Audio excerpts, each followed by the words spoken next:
To read or not to read?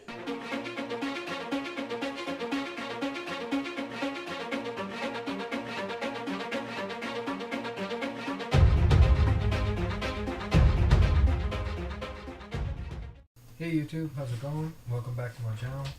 So I'm going to continue on with Brandon Sanderson in this clip. The series I would like for you to read next by him is called MistBorn.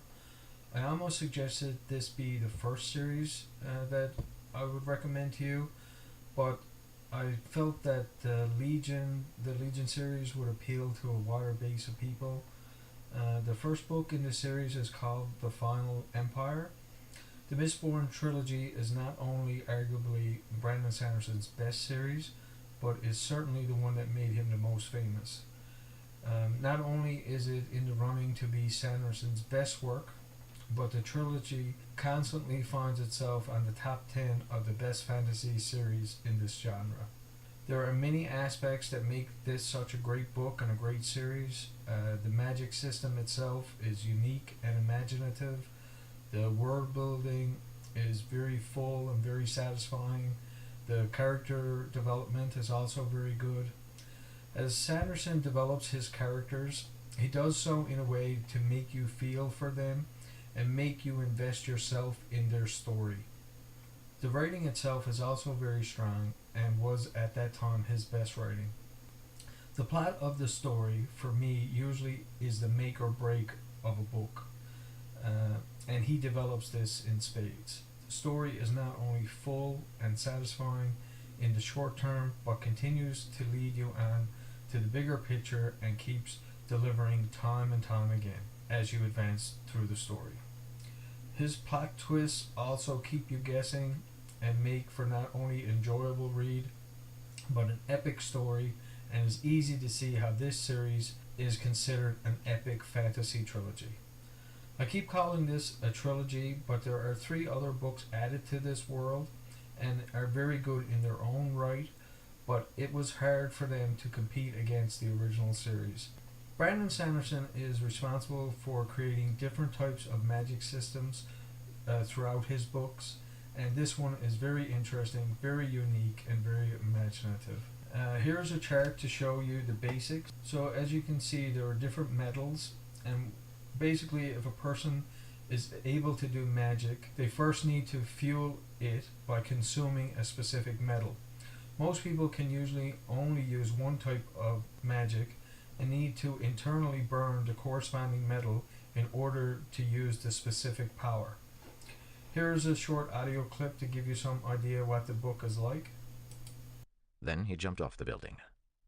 Mist curled in the air around him. He burned steel, second of the basic allomantic metals. Translucent blue lines sprang into existence around him, visible only to his eyes. Each one led from the center of his chest out to a nearby source of metal. The lines were all relatively faint, a sign that they pointed to metal sources that were small, door hinges, nails, and other bits. The type of source metal didn't matter.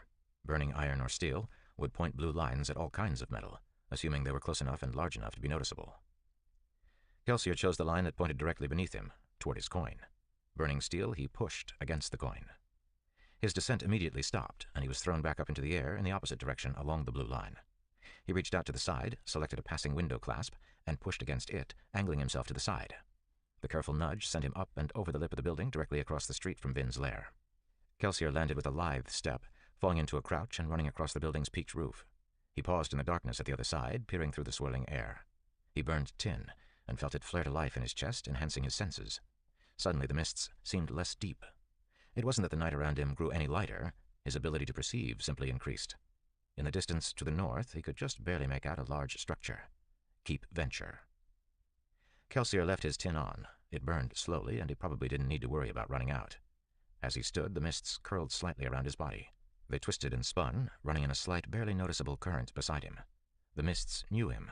They claimed him. They could sense allomancy. He jumped, pushing against a metal chimney behind him, sending himself in a wide, horizontal leap. He tossed a coin even as he jumped, the tiny bit of metal flickering through the darkness and fog. He pushed against the coin before it hit the ground, the force of his weight driving it downward in a sharp motion. As soon as it hit the cobblestones, Kelsier's pushing forced him upward, turning the second half of his leap into a graceful arc. Kelsier landed on another peaked wooden rooftop. Steel pushing and iron pulling were the first things that Gemmel had taught him. When you push on something, it's like you're throwing your weight against it, the old lunatic had said. And you can't change how much you weigh. You're an allomancer, not some northern mystic. Don't pull on something that weighs less than you unless you want it to come flying at you. And don't push on something heavier than you unless you want to get tossed in the other direction. Now that I've tried to convince you to read this book, let me say that this book is not for everyone. It is epic fantasy and what I like to call high fantasy. I find most fantasy books can be categorized in three different ways: low, medium, and high. Low fantasy is something like Harry Potter, an easy to read, easy to understand language and easy concepts. Medium fantasy is a little more uses a little more complex language, a little harder to understand themes, and maybe a young adult might miss the concepts. Higher fantasy usually not only uses complex language, but you find yourself constantly trying to figure out what the author is trying to portray in his writing. Myself, I usually like the lower to medium fantasy type books, but again, mostly plot and story driven is what I like the best. I find that most high fantasy books give you way too much detail and don't push the story along fast enough for my taste. With that said, where does MistBorn lie? Well, I think it can be easily called a high fantasy, or at least a very high medium type of book. In MistBorn's case, though, I find that Sanderson is able to bring the main story along in a timely manner that I did not get tied up in all the details and all the description. Thanks for sticking around to the end. Thanks for your likes and your shares. Please comment below to help me grow this channel, and I'm out.